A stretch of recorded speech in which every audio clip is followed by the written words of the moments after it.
যদি আপনার রাহু খারাপ হয় তাহলে আপনি বুঝবেন কি করে?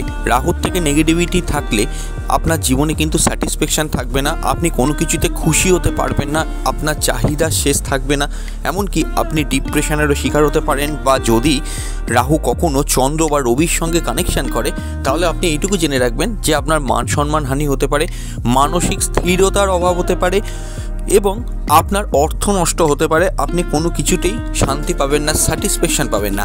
এবং এই সকল বিষয়গুলো থেকে আপনি কিভাবে বুঝবেন যে আপনার রাহু খারাপ আছে?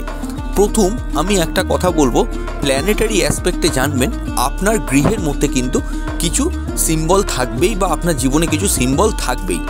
আমি প্রথম যে কথাগুলো বললাম সেগুলো হচ্ছে কি রাহুর সম্পর্কে, যে রাহুর খারাপ থাকলে আপনি কি ফল পেতে পারেন এই কথাটাই আমি আপনাদের বলেছি। কিন্তু আপনি বুঝবেন কি করে আপনার রাহু খারাপ আছে? দেখুন, এইটা জানতে গেলে প্রথম থেকে শেষ অবধি ভিডিওটা একবার দেখবেন। অবশ্যই কিন্তু প্রত্যেককে আমি ওয়েলকাম জানাচ্ছি ট্রু সায়েন্টিফিক অ্যাস্ট্রোলজি ইউটিউব চ্যানেলে। খুব সংক্ষিপ্ত ভিডিও কিন্তু শিক্ষামূলক ভিডিও, অবশ্যই কিন্তু মন দিয়ে শুনুন। দেখুন, প্রথম রাহু যদি আপনার হরোস্কোপে খারাপ থাকে বা আপনার জন্য পার্সোনালি আপনার হাতে পামে যদি খারাপ থাকে, প্রথম যে সিম্বলটা দেখতে পাওয়া যায়, জামা কাপড় ভীষণভাবে কিন্তু অপরিষ্কার হয়ে যাবে খুব দ্রুত। দেখুন, নর্মালভাবে অপরিষ্কার হতে পারে, কিন্তু আপনি একটা নতুন জামা পরলেন কিন্তু ম্যাক্সিমাম ক্ষেত্রেই দেখতে পাচ্ছেন কি যে জামাটা খুব অপরিষ্কার হয়ে যাচ্ছে খুব দ্রুত। এই একটা কারণ কিন্তু রাহু যদি নেগেটিভ থাকে আপনার হরোস্কোপ বা আপনার পামে বা আপনার হাতে, তাহলে কিন্তু এই সমস্যাটা হতে পারে। 2 নম্বর হচ্ছে কি আপনার গৃহের মধ্যে আপনি লক্ষ্য করে দেখবেন আপনার রান্নাঘর কিন্তু অপরিষ্কার হয়ে যাবে, এটাও কিন্তু একটা কারণ রাহু খারাপ থাকার। 3 নম্বর হচ্ছে কি আপনার রান্নাঘরে বা ধরতে পারেন আপনার গৃহে অনেক অপ্রয়োজনীয় বস্তু কিন্তু, যে বস্তুগুলো ধরুন বহু বছর ধরে কাজে লাগে না, সেইগুলো কিন্তু অনেক জমা হয়ে আছে, সেগুলো আপনি ফেলছেন না বা সেগুলো অপরিষ্কারভাবেই রেখে দিচ্ছেন। যে জিনিসগুলো আপনার গৃহে কাজে লাগে না সেই জিনিসগুলো আপনি আপনার গৃহে জমিয়ে জায়গাটাকে অপরিষ্কার করে রেখেছেন এবং সেটা আপনার অজান্তেই করে রেখেছেন। এখান থেকেও কিন্তু রাহু খারাপ আমরা বলতে পারি।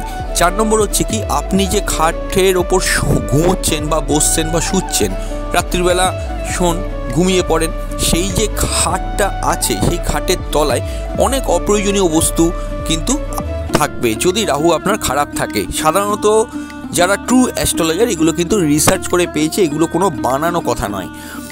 এরপর আমি বলবো যে পরের যে রিজনটা, আপনার বাড়িতে কিন্তু ইলেকট্রিসিটি প্রচণ্ডভাবে কিন্তু অপচয় হবে।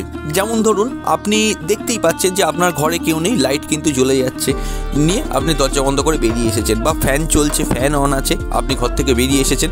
এই যে ইলেকট্রিসিটির অপচয়, এটা কিন্তু রাহুর থেকেই আসে।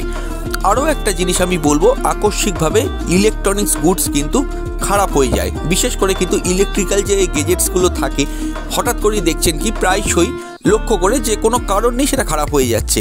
এইরকম সিচুয়েশানে যদি আপনি ক্রমাগত পড়তে থাকেন, দেখুন 9 মাসে 6 মাসে পড়েছেন বলে বলবো না, লিমিটেড হলেও যদি আপনি পড়তে থাকেন, আপনি এইটুকু জেনে রাখবেন রাহু কিন্তু খারাপ হয়েছে বা রাহুর কোনো নেগেটিভিটি আপনার হরোস্কোপে আছেই আছে। তো এইখান থেকে বাঁচতে অভিজ্ঞ কোনো অ্যাস্ট্রোলজারের সঙ্গে কনসাল্ট করুন। কনসাল্ট করলে কিন্তু আপনারা সেখান থেকে কিন্তু কিছু বেটার ফল পেতে পারেন এবং এই সমস্যাগুলোকে আপনারা কাটিয়ে উঠতে পারেন। ভিডিওটা কেমন লাগলো নিচের কমেন্ট বক্সে জানিয়ে যাবেন এবং অবশ্যই এই জাতীয় ভিডিও পেতে অবশ্যই আমাদের channel true scientific astrology subscribe করে পাশের অল নোটিফিকেশন বেলটি কিন্তু অন করে দেবেন, যাতে করে আমাদের আপলোড করা ভিডিও সবার আগে আপনার কাছে পৌঁছয়।